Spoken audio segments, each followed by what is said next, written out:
Do one more. Sticking with the holocron type video that we just did, we're going to do another one. This one is on the holodeck system from Star Trek. And it's not going to be a very long video. I'm not going to go into too much detail on it. It's just say, hey, here's my ideas on it.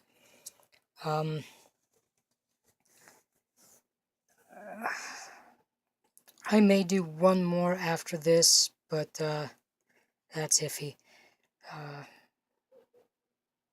I missed a couple of days on this for this week, so I think I've made more than made up for it with the last 3 videos. But we'll put this one out, and we'll go from there. So, holodeck, if you've seen Star Trek The Next Generation, they show it there. I believe they showed it a couple of times in Star Trek Voyager, possibly in Star Trek DS9, Deep Space Nine. I'm not too sure. I haven't watched this shows for a long time. But I was sitting up one night. It was really early in the morning. It was like 2-3 o'clock in the morning. I had to go to work at 9, and I couldn't get any sleep because this was running around in my head. So I had to write it down. So here's what we got so far. Here's a note.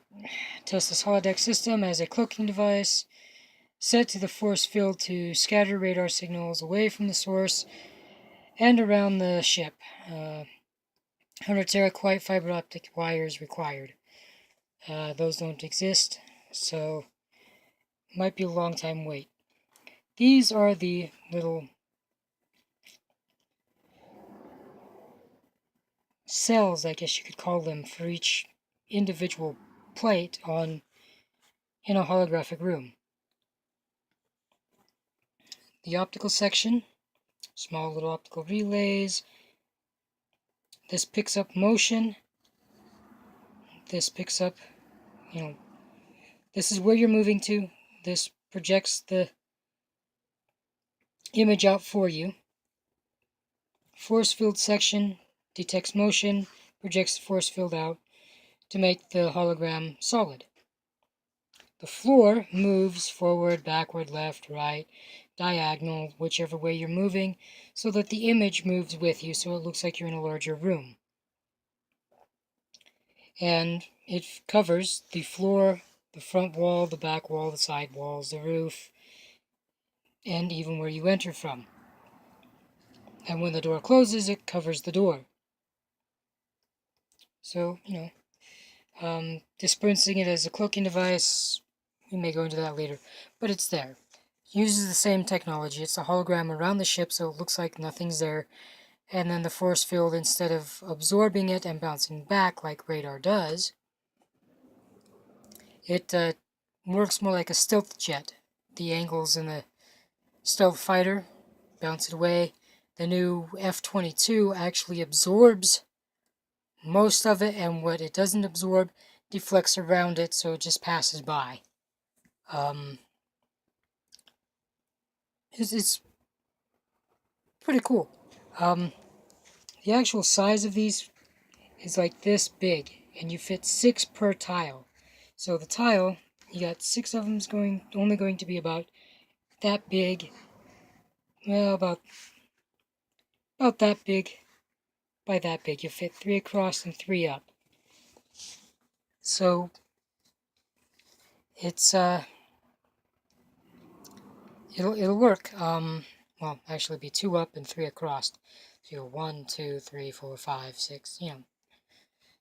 But yeah, each tile is relatively small, which means you can put it on a bigger tile in the room for the walls. If you've seen Star Trek The Next Generation, it was a big black room with red lining for each of the squares. Well, each of those squares could fit about maybe 2,000, 4,000 of these little tiles. Oh, it fits 200 per 6-inch tile. Sorry, my bad. So you could fit about 3,000 tiles per square to cover your entire holographic holodeck. And then the main computer source for the holodeck, which runs off of your computer source for your ship, will interact with you, and you can relive stories. You can live stories from books, relive historical events, make up your own stuff, training events and things like that. I really think the way technology is progressing, in no time we will have holodecks. I know military is working on it, army is working on holographic simulations to run people through for training. They're actually using a huge freaking mask over the eyes, which gives the feel of a 3D environment. They're essentially playing video games. This would go beyond that and make it so you actually live what's going on. Due to the safety parameters in the programming and the shielding in the holodeck to make things solid, you wouldn't get hurt by the weaponry or laser fire or whatever training you were doing in there, but you would know you got hit by something, and you would bruise up. Wouldn't break anything really unless you were climbing up something and fell all the way to the floor, considering the room was about 40 feet tall, 40 feet wide, and 40 feet deep. So, it's a big room. So, you could fall and break something, but the holographic imaging itself wouldn't do more than a bruise. But you could definitely take that further. SWAT training would be amazing. Any police training, firefighting training, military, you could create your own jet, sit in a solid spot, and it'd be like flying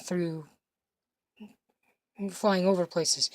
Do refueling, air refueling, landing on a carrier, whatever, testing without having to actually ruin a billion-dollar plane or helicopter or anything else. You could also use it to train astronauts. The possibilities for it are endless. I think that's it for now. I may do another video, I don't know. I will start new videos again Monday. Probably only post one per day. Maybe two on the day before my little brother has a day off, so I don't have any interruptions. But yeah, that's all for now. Enjoy.